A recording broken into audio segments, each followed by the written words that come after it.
in room, and we have just begun recording. So if you can, yeah, just accept that. Hello, everyone. This is the first recorded and slightly more open version of our digital mentoring. So it's open to all of our partners who are undertaking projects with us, and also the slightly extended network that are part of Rights for Time as well. And this will be, these ones are going to focus much more on kind of skills and things that might be coming up in different projects, and slightly less like the ones we've had to date, which are a bit nuts and bolts and looking at what we need to be doing to deliver the projects and budgets and timelines and all that sort of stuff. So hopefully they're useful. We have plenty of flexibility in the schedule. So if there's things you would really like to see in these sessions, just shout. If there's if you want to know from an expert in methods or something like that that would be really useful for you, just let us know, because we'll be able to find someone from the university or from the network who has that expertise, and we want the sessions to be useful for everyone if they can be. We're recording, as you'll have seen, and we will record all of them to the extent we can. So if you can't make one or other, or there are people from your group that haven't been able to make it today, that's absolutely fine. Just let them know, and they can watch the recording back if that's useful for them.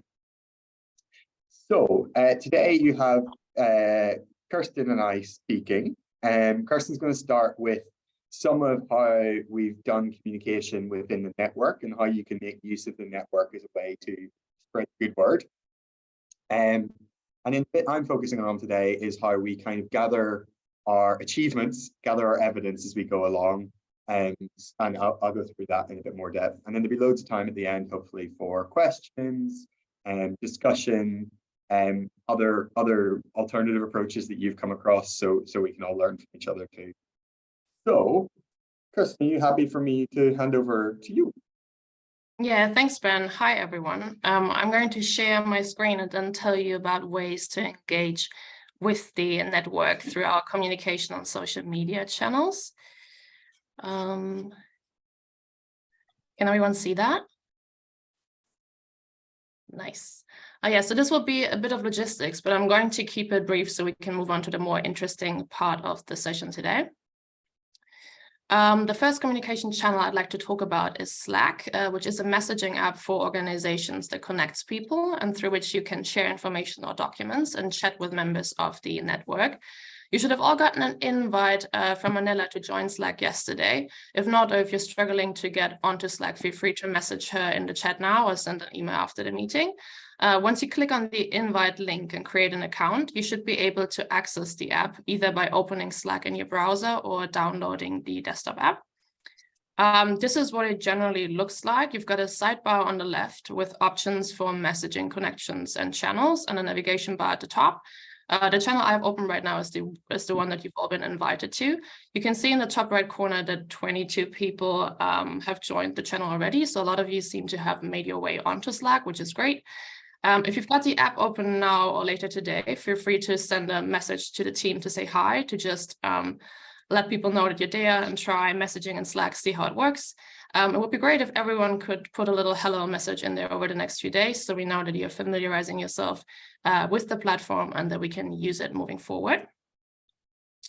In terms of Slack's interface, you've got the sidebar on the left through which you can access your conversations. You'll see a list of channels that you've joined or been invited to, as well as direct messages and notifications, so messages from the past, as well as options to compose new messages. In Slack, communication about specific topics takes place in channels. You have all been invited to 2 channels. The first is the Commission Project Partners channel, which you've just seen on my screen, which is a way for us to communicate amongst ourselves. So any updates, Reader Digital Mentoring, anything that's relevant to everyone in this group will be shared there. Then you've also been invited to the News and Update channel, in which we're going to share updates about our projects. So if there's anything exciting that you've been encountering this week, or like a little story about your field work or whatever you're doing that you think other people might like to know about, then please do share it with the rest of the team there. From the channel header, you can access details about each channel. So if you click on a channel's name, you can see the topic, description, and any edit files. In terms of messaging, you can use the compose button to write and send a message to any person or channel in Slack. If you send a message in a channel, it will go to everyone who's part of that channel, but you can also send private messages to either one person specifically or a number of people. Messages automatically save as drafts in the drafts section until you're ready to send them. You've got the option to format your messages, as well as schedule messages for the future. So we're all working in different time zones. It might be that you prefer sending a message on Monday morning. You've got the option to do that. You can also edit messages you've already sent.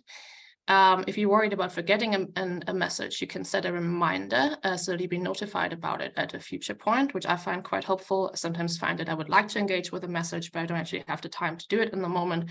And then setting a reminder for like Friday afternoon or sometime where you're more available can be a helpful option to make sure that you do engage with what's happening on Slack. In terms of messaging content, you can add files to your messages, you can record video clips, you can mention colleagues to get their attention.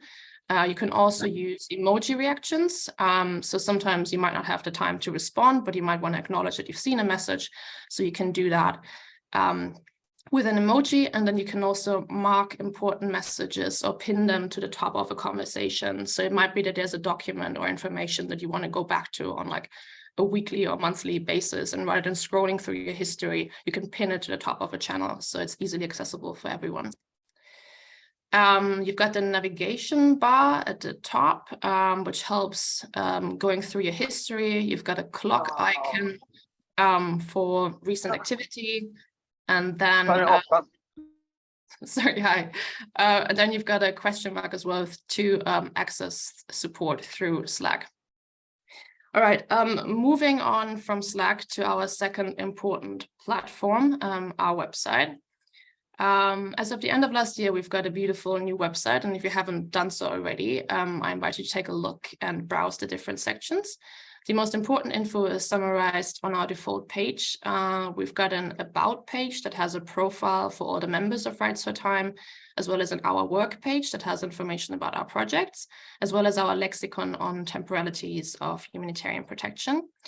You can see here that we've uploaded an interactive map with all of your projects on it, as well as added your logos to our project partner section. In the other tabs in the news and updates section, you can find our events, including the upcoming digital mentoring sessions, as well as our monthly newsletters. Rights for Time publishes a newsletter once a month with info about the network, and some of the more recent ones have talked about our new projects and the commissioning process. So if you haven't seen those yet, I invite you to take a look. Similarly, if you aren't yet signed up for our mailing list for the newsletter, it'd be great if you could do that, so you get the newsletters to your inbox and don't miss out on any updates. I'll pop the link to sign up in the chat in a second, but there's also a sign up option at the bottom of the website where it says newsletter. Finally, we've also got a funding tab that summarizes past funding calls, and our living archive section where we collect outputs such as papers, conference presentations, newspaper articles, blog posts, podcasts, or art, like anything that has been produced in relation with the network. So the website really draws together all of the information about our projects, and we would love to update it and introduce you as new members, as well as have content on there about your projects. And to do that, we need a couple of things from you. First of all, we would like to ask each of you to send over a photo and your bio for our Teams page. You can take a look at the information we have currently on there, which is the name of the person, the organization, a photo if you feel comfortable sharing one, and then your social media handles, as well as a short bio that states who you are and what you do in general, as well as for the network. This doesn't need to be more than a few sentences. And then most importantly, for the Our Work section, we would love to add a summary of your project that looks similar to the ones that we currently have for our 5 proof of concept case studies. Each project has a short title, which can but doesn't have to incorporate the concept of time, then a summary with context, methods, and outcomes or anticipated findings. Feel free to browse the summaries of those 5 projects for inspiration. We can include photos, videos, or PDFs, anything you'd like to show off about your project. I'll circulate a document with some guidance on how to prepare your overview after the meeting, but feel free to reach out with any questions as well. I know you're all really busy, so this isn't super urgent, but whenever you can fit in creating some content for the website, that will be greatly appreciated. We will then also make sure to share that information in our newsletter, which helps again with visibility and impact. And then lastly, or in general, if you have any news, outputs, or documents you would like us to promote on the website, in the newsletter, or on Twitter, we're always happy to share those, so just let us know. We would love to enter a relationship where we can promote your content and you share updates from other members of the network so we can all grow together. The main social media platforms we're currently using are Twitter and, as of recently, LinkedIn, but we also have a Facebook and Instagram accounts. So if you're using any of those, please do follow Rights for Time. You can share content for social media that you would like us to promote through our channels in Slack in the news and update section, or send it directly to Anila or me. That's it from me regarding communication. Are there any questions before we move on?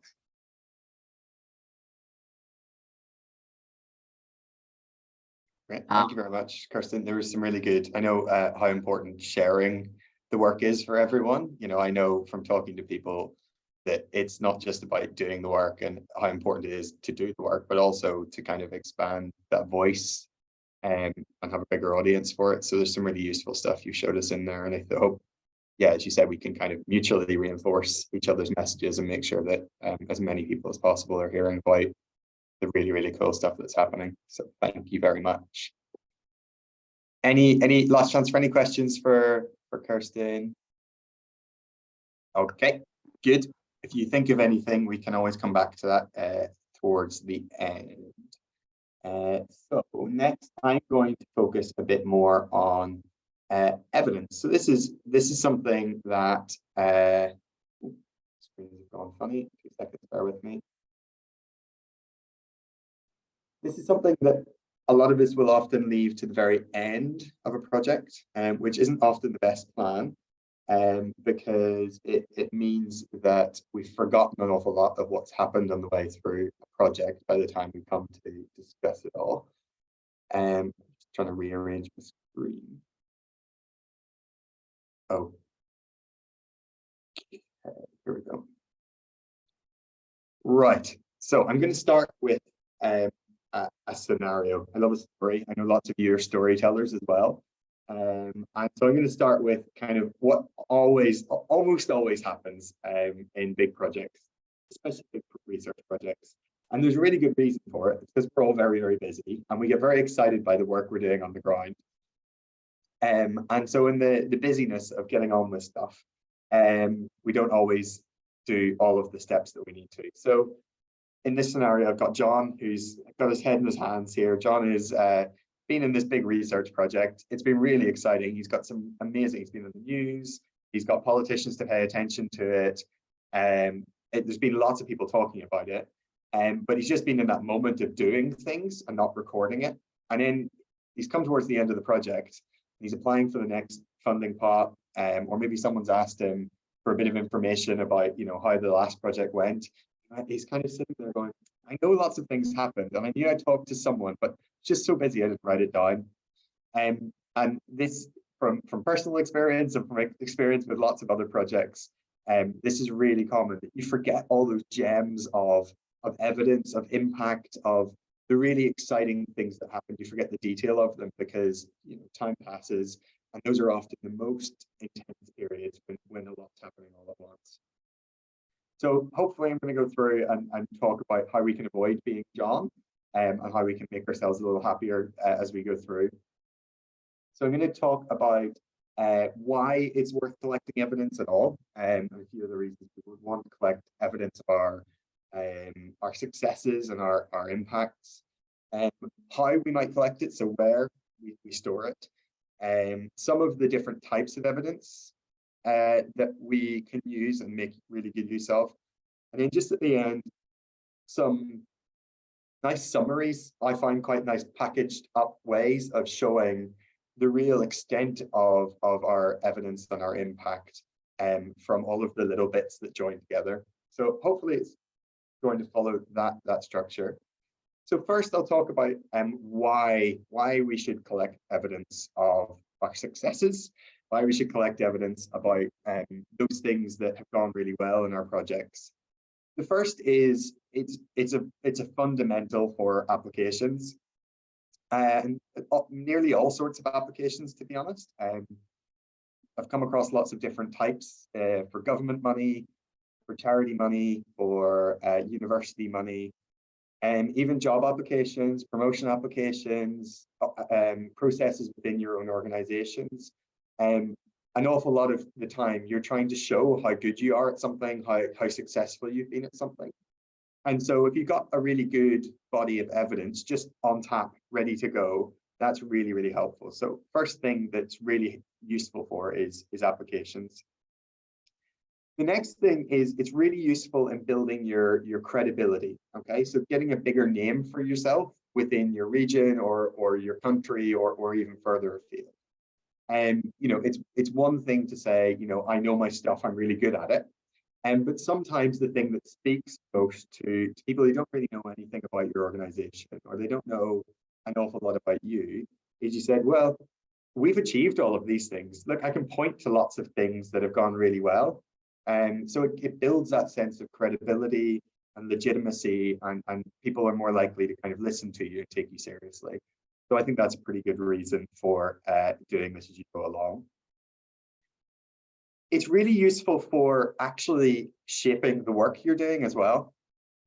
So from experience, sometimes I've discovered that seeing what's working and what's not, in other words, what's being successful, engaging with those moments that things are going really well and going, right, I think that went really well because we did it that way, okay? And you can learn from those successes as you go along and make sure you're building that into your day-to-day work. And some of that will depend on the type of evidence you're collecting. So for example, if your evidence is around service users, you know, your service users are telling you this is going really well, you go, oh, okay, maybe we should do more of that then. Likewise, you know, if you're engaging with government or politicians and they're saying, we just need to know the basics on this, you kind of remember that and you go, right, okay, through the rest of this project, I'm going to try and just boil it down to the essence because they're busy people and want it in this particular way. So it can really shape your approach to things and improve it as well. And then finally, put this at the end on purpose, because I think it's the least important in some ways, and it's definitely the most boring, is the reporting bit, okay? We all need to report on, you know, how we spent money, whether it's gone well, what we've achieved with the money, some ways justify, you know, where the money went and what it achieved. We all have to do that. And everyone hates reporting on stuff. But if you do bits and pieces of it as you go along, in other words, you collect this evidence as you go along, when it comes to write it up at the end, it feels easy because actually it's a really nice moment of going, wow, I get to write about all these amazing things I've done, and it feels like much less of a drag to be doing that kind of reporting bit. So I think those are some of the reasons why we might do it. So next, where do we collect our evidence, and what are some of the ways to do it? Now, some of these are really basic and you're going to laugh at me, but I think sometimes basic is really useful in this area. I think basic's useful because, as I was saying, I think that when things fall apart a bit is when you're really, really, really busy.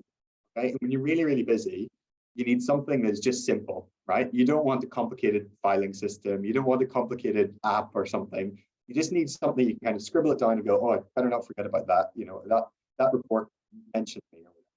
Okay, so whatever you use, I think simplicity is best, and trying to keep it all in one place is best.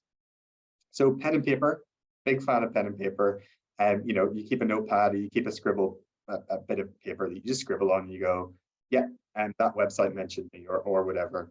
And it's kind of your running log of the sorts of impact that you've been having as you go along.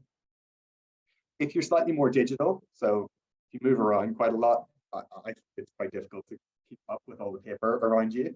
So if you're a bit more digitally focused, just bookmarking things in your web browser, or favoriting them in your social media can be really useful. So again, if there's a paper that cites you, or there's a website discussing your work or talking about it, just saving that in your bookmarks and on your Google or whatever, can allow you then just keep track of it. And when you come then to assess your impact, you go back through all those bookmarks and you can see, oh yeah, I've forgotten about that one. I can add all these together, and together it looks like quite a lot of impact and success. Similar idea as a piece of paper, but put in digital form. Just a Word document. You've got it saved to your desktop. You know where it is. It's dead easy. You paste the link in. You paste a picture in. You write down, had that conversation with that minister or whatever, and then it's there. You've got a date attached to it. You've got a name attached to it, and that'll be enough to help you remember what happened and when and what order it all happened in. Or the last one, and I'm a bit hesitant about this one because sometimes emails can be a bit of a mess, but just email it to yourself. And if you're going to use email, I'd say, keep a really clear subject header. Just keep that similar header each time, evidence or something. And then, when you go back to look for all those emails, you'll know where to find them. You'll know what they're all called, and that'll help you as well. I think that one can be really useful again, because a lot of the things you'll start with as a web thing or whatever, and it's just a way of collecting something, keeping it safe, knowing where to find it when you go back to it. So those are some of the ways I've collected evidence over the years. Then I'm going to talk a bit about different sources of evidence, and I'm only going to touch on 4 here. There's loads of different sources of evidence, and you'll have lots of different ones that are maybe specific to your own project. I'm a lawyer by background, so a lot of the things I look at are very much written down. They're to do with government and policy and things like that, which I've mentioned. So the sorts of evidence I'll have will be a bit different to someone who's working a bit more in social things, where you're doing service delivery and that sort of thing. So it might be a bit different, but hopefully these are useful pointers. First one, and I do this for every single project I've got, are Google Alerts. Free tool, go to the web address, put in a relatively specific search. So you can see here, hopefully the text might be a bit small, but you should be able to see that I've searched for, in quotes, times and temporalities of international. Now that's the first bit of the edited collection that I did. So it's a book project, and I want to see if anyone's talking about my book. I want to know about it. Okay, I want Google to tell me straight away. Okay, and that's what this does. It'll send me an email if someone has written a website saying Ben's book's awful. I'll get that straight away via email. Okay, and the quotes are really helpful. It just keeps it. It means I'm not getting everything that mentions time, everything that mentions international. That specific phrase I'm looking for. Other examples of this, you can search your name. So this works better depending on how common your name is or isn't. But for example, I might search my name and UK, right? So I'm not getting all the American Ben Warwicks, I'm just getting the UK based ones. And that'll be especially useful if the UK is likely to be in the same web page as my name, right? So you can set up a whole load of these. Sometimes you'll not be specific enough and you'll find you're getting too many, you just adjust it. But it's really useful. And the other thing it's really useful for is actually long after you've forgotten about the project. So projects I did like 5+ years ago, which I've moved on from them. I don't really check in on them. I'm certainly not still trying to collect evidence on them. And then you get this random email pop up going, oh, someone's still using that stuff. Someone's still listening to what we said back then. So it can be a really useful way of kind of holding on to that ongoing impact. We're all fans of time and temporality. So the long duration of our impact from the work we're doing here can be really useful too. That's my first source. And obviously you get lots of different types of website coming through. The next source is kind of policy documents, official stuff, if you like. And again, this will differ. What a policy document looks like for your own area will vary a lot. I'd say first, anything that's coming out of government, out of relevant charities and NGOs, really, really useful just to have a quick search, even if you don't want to read all of it, just have a quick search for your organization's name, for kind of some of the work you might have been doing. So if you've done a specific project on trauma, just searching for the word trauma. It can be quite surprising how often your work is used without you really knowing about it. So it's useful just to check in to see if people are using your work without mentioning it to you, without knowing, you've never made that personal connection. And again, going back to what I said at the beginning about why we do this, that can be a really useful way of building a connection. Okay, so if someone in government has said, oh, Ben, here's a piece of work by Ben Warwick, I'll use that then as a lead to go, oh, I saw you find this work useful. Would it be helpful for us to sit down and have a conversation about it? So you've got an in there to start talking and start making those connections. So, you know, we're all always engaged in what's happening in our area anyway. We're always interested in these documents coming out, the reports that are coming out. And I think it's just about being aware, well, maybe I influenced that, maybe I was part of that or whatever, and making a note where that is the case. Again, this will really depend on this kind of scale or scope of your work. It's not just government or national bodies.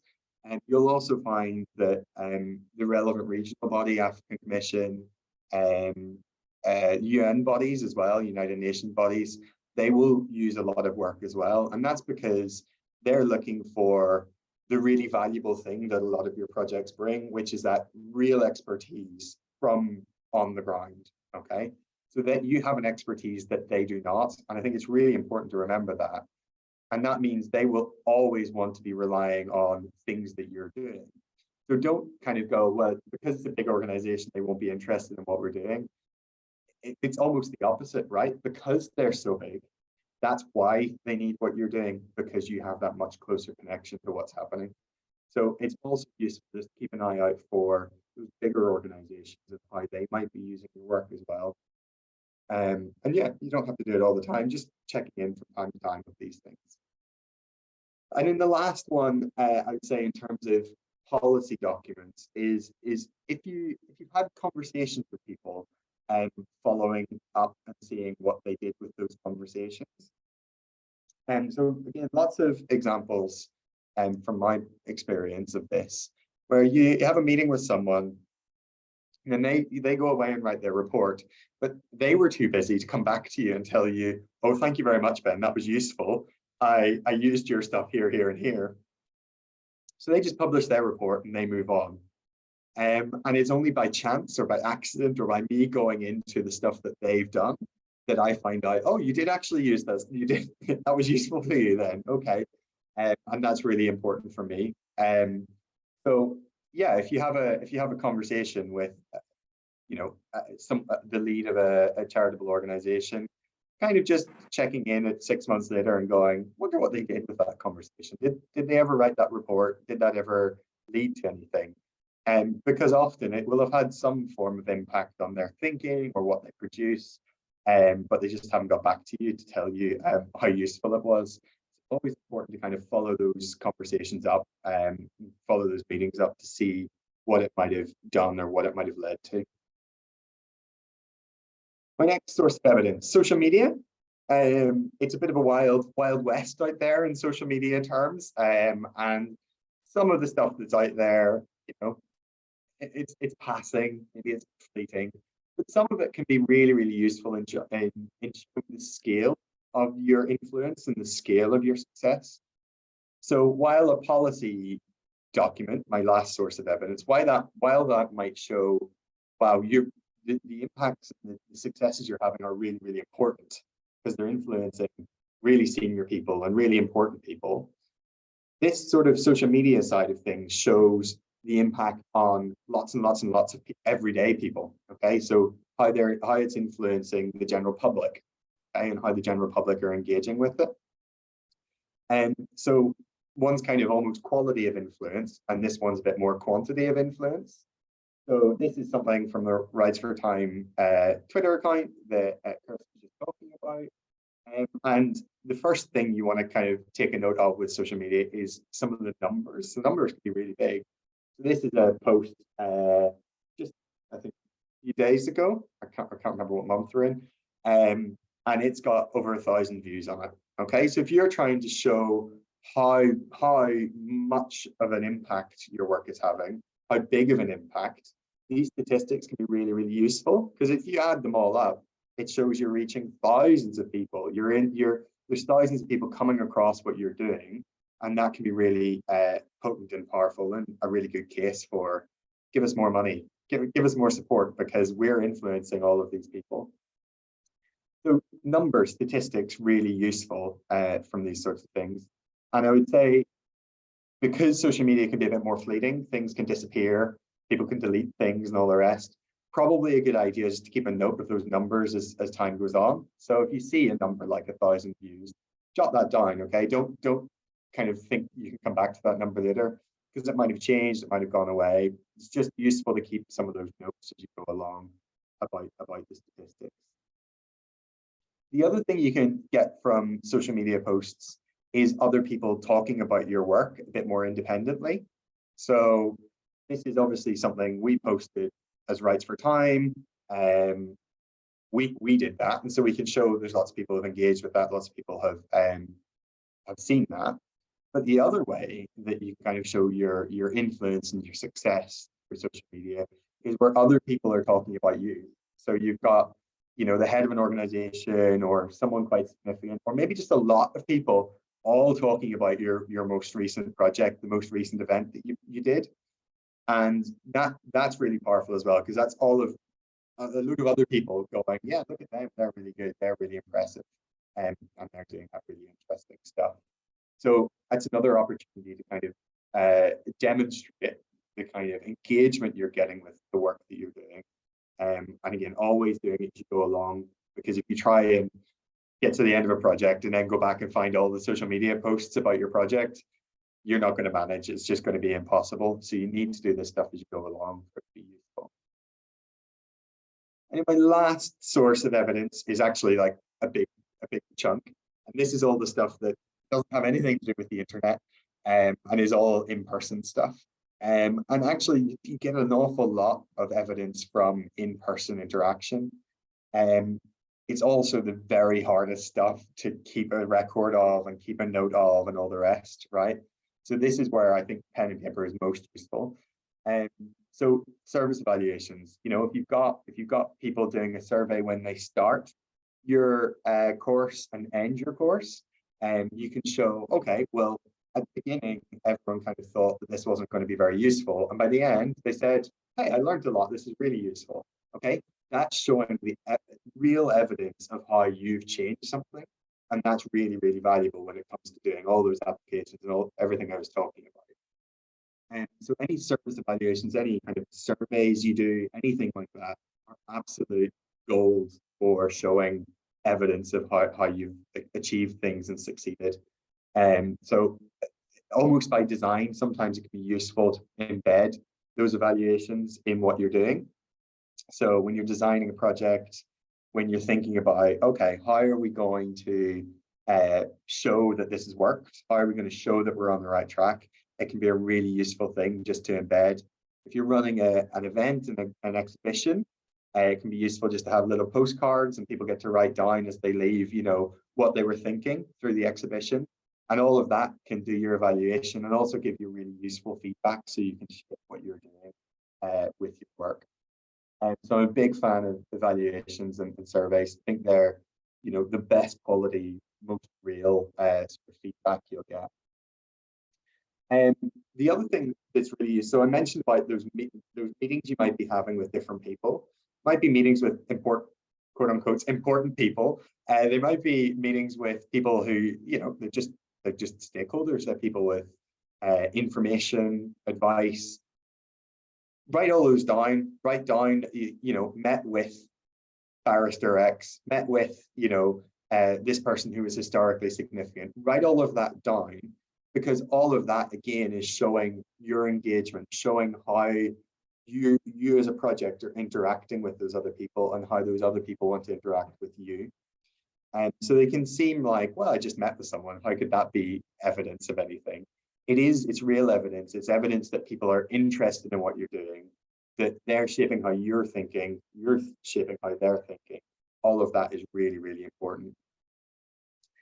Likewise, if you give presentations, so if you go out to give events, to talk about your work, maybe a community event, maybe in adjacent towns or cities, you're going to conferences, any of that stuff, that's again showing how you're getting out there, how you're doing things, and that's really useful evidence. So make sure you keep a list of all those presentations you're giving.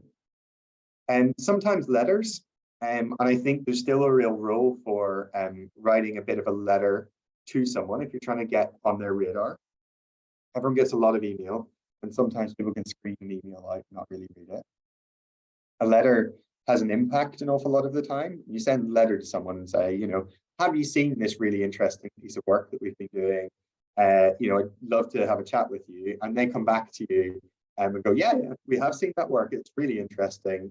So you hold on to those letters that you get back from people, because that's really, really important evidence again of, people are seeing your work, they are using it. I have a story. I once sent sent a letter to someone saying, just checking have you seen this? And they sent back a 4-page letter to me explaining why I was wrong about everything. But that was still really interesting. It was still really useful feedback. It was really good evidence of how they'd engaged with the work. And, it was a compliment as well, because they'd taken time to write, this very detailed 4-page letter back to me about all the reasons I was wrong. So yeah, letters I think still have a real role in terms of gathering evidence and engaging with people. And then lastly, and this one's a tricky one too in terms of collecting the information, holding on to the information, is any interviews, video and TV interviews that you do. So I know from some of you that you have those kind of media links, and you're talking to people in the news media, all the rest. It can be really difficult to remember. They just disappear into the ether, So TV doesn't kind of get archived anywhere on the internet. Radio doesn't get archived. News articles sometimes go online, but other times don't. So if you've given an interview on the news or whatever, just make sure you keep a really good note of that and when it happened, because afterwards you'll never be able to find it. It won't get kind of archived anywhere. So just, showing just a general quick note that says, give an interview on such and such a topic, and it was included in a feature on, the broader context of this. That's really important as well, because it's just impossible to remember that or to find it later if you need to. Those are my sources of evidence. And then I just wanted to give you a few examples of how different people will do this very different ways. But these are some of the examples of how I might present some of this stuff if I was trying to kind of make a big statement and show, my work is worthwhile, give me more money. So the first one is showing that scale. Remember I said with the social media stuff that it's just about showing how many people you've interacted with. So for example, I might say, since these are all made up, by the way, just picked examples. I might say, since 2022, so you pick a time period, over 10,000 people have seen what we've done on social media platforms, right? That's achievable. It's very achievable. And it sounds impressive, right? It shows the scale of your impact. It shows how many people are engaging with what you're doing. So that's the sort of thing you could really easily collect from what I just said as we've gone through. You show how many people have viewed each thing, and you add them all together, and you go, over 10,000 people have engaged with what we've done, right? So that's one that shows that scale. And on the kind of more, I said about the policy stuff and how that can be really good quality stuff. So one of the other ways you can kind of go is that we've been quoted or our work's been used in 5 policy documents. And then you pick an example just of one of those policy documents. So you don't need to go through all of the 5 and say it was this one and this one and this one and this one, but give that really starry example of, the ministry used it as well, right? So you're showing both breadth and quality there. You're showing it's been quoted in these 5 key policy documents, including this really important one that's going to end up in law or something like that. So another way you can do it. Building on the service evaluations and that sort of thing, you might focus on how it's changed the perspective or approach of those you're working with. So here I've said around 30% have increased their use of their mother tongue in the workplace. So showing how it's changing their behavior, how the work that you're doing is changing how comfortable people feel using their main language, changing their perspective on culture and comfort around their own culture. So you can kind of put numbers to that change. That can be really effective too. And then the last one, again, got that element of numbers in there, right? So we reached this many people, but it can also be really useful to show the breadth of the people that you've reached. So it's not just 20,000 people that all live down the road, which is really important, but it's also showing that, alluding to that bigger impact. It's showing it's not just people in my community that care about this, people around the world care about this as well. And you can really easily pick this up from things like the website, and you can pick it up from social media. You can also pick it up if you're using some of those bigger international policy documents. So if you're being used or quoted by UN, then that's a useful way you can kind of show that this isn't just an issue that my community cares about. This is something that's going global, and that can again be really, really impressive to those who are thinking about whether they support your work in the future and how much they should care about what you're doing. So there's John. He looks a bit happier now. He doesn't have his head in his hands, so he's a bit more prepared. He feels like he's ready to take opportunities. I think you're better prepared if you're keeping this going as you go along. It can really improve your work and that credibility bit as well. If you build your credibility as you go along, you're going to get bigger impacts out of your work. So once you get those first leads, once you've got those first really impressive things, start using them straight away. Don't wait for 2 years until everything's wrapped up. Start saying, well, we've already been quoted in these policy documents. You want to be next, okay? So it's really persuasive. And collect it really efficiently. You want something super simple, just to keep it all in one place. Don't do notepads and digital documents and favorites, and just one place to keep it all in one location so you can collect it really easily. And then once you've got some good examples, no big lists. Big lists of things are less impressive than distilling it, like I was doing, into just a couple of key statistics that show that there's loads of people that are interested in this, or people are interested in this everywhere, or look at the quality of the thing that we're doing. So give it nice punchy summary, and that can be really, really effective in making sure that you've got the evidence and you're using it really well as well. So we have plenty of time for questions. I'm going to take the slides down now so we can see each other a bit better. And really keen to hear other examples, other ideas from yourselves, questions. I know there will be lots of other ways of doing what I've just talked about. So people have tips for each other. If you're working in a slightly different context and you have different ways of doing it, please just shout. Including our leadership team colleagues, if you've got any tips from your experience, also really welcome.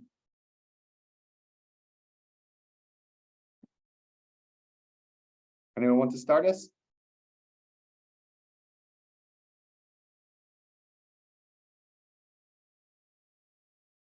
Ben, I can ask a question? Sure. Thanks so much for that. That was really great. I was like, oh, that's a good tip. That's another good tip. And I started Googling around. I was like, oh, how do you check policy documents? And I know there's like Allmetric is an example of something that's free. You can install on your toolbar in a web browser. And what Allmetric does is it lets you go, as you know, lets you go and search out who might be citing your work. I wondered if there's another way, because I was just Googling and finding my papers, cited in trials. I was a bit horrified every time, like looking at it going, oh, please let it be for a good cause.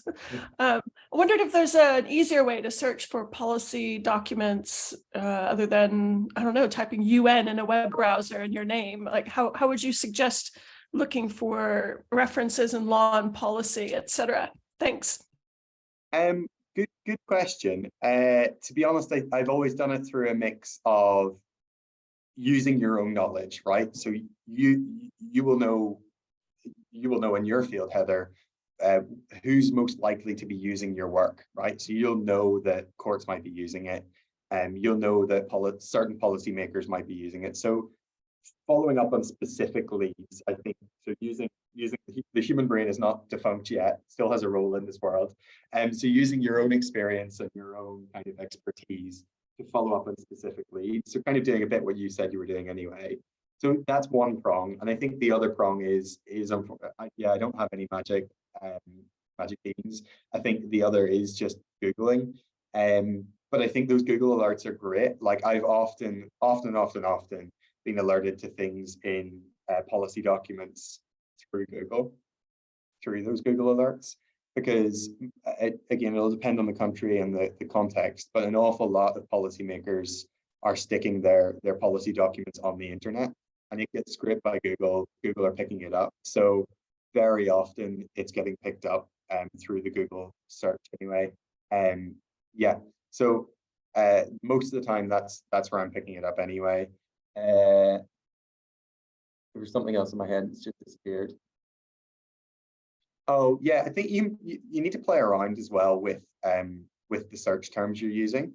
You know, that does take a bit of customization, and it will be really different depending on the area you're working. You know, there's one of the topics I've worked on, which is retrogression, and like that word's not used very often, so I can set it up for get all detail on retrogression, and that's fine. There's other things that you work on like time. No, I can't get every Google result for time, it'd be a nightmare. So yeah, you get different search terms and levels of specificity, I think, depending on what you're working on.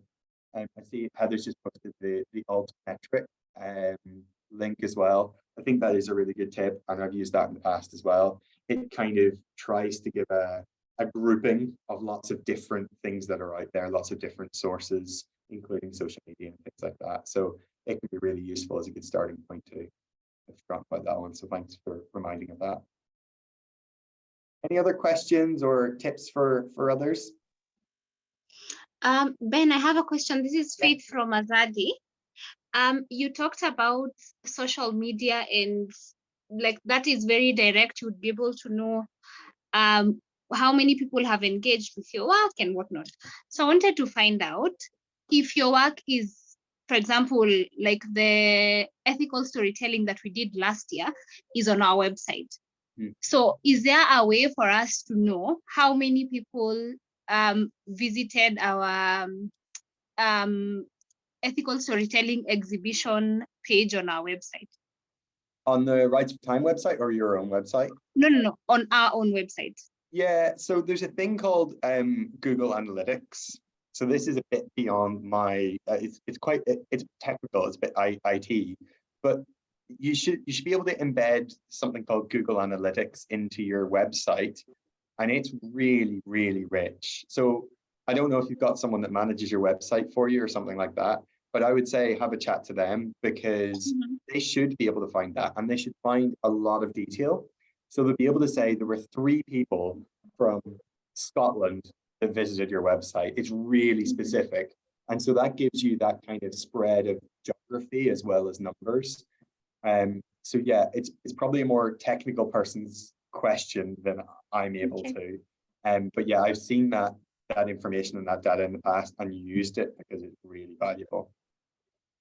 Okay, thank you. Yeah, all right. Any other questions, tips, advice?